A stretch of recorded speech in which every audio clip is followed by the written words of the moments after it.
phần thì khá chẳng nha cần nói là cần thì khá chắc lời nữa rồi ta đọc cú lù xuống đây tay nó ôn thì khá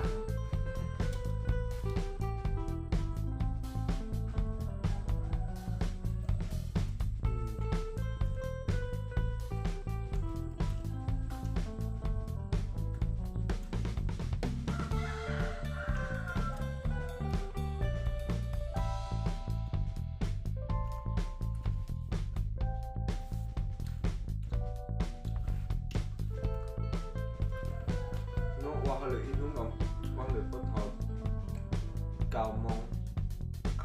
lòng trên gặp bé mong so hợp bé mong trên gặp lão mong chỉ phải qua lưỡi phân qua già mong muốn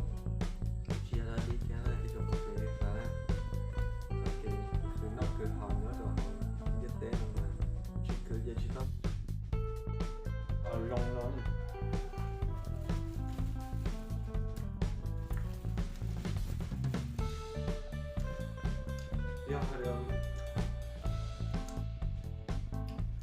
từ nó hòn trong nó là sang thế nào nó là khoảng một cân dài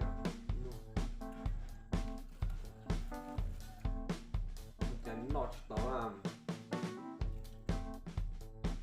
phá cái cái notch đó lên kéo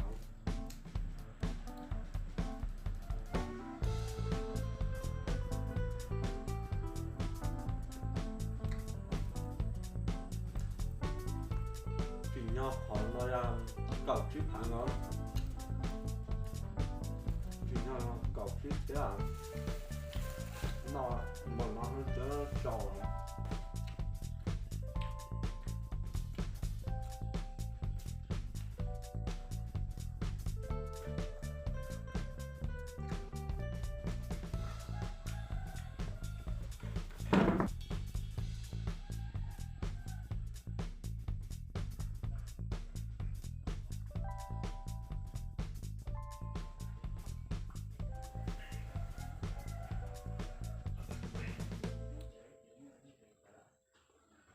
Hello, nó nói tiếng Hàn Bản tiếp chi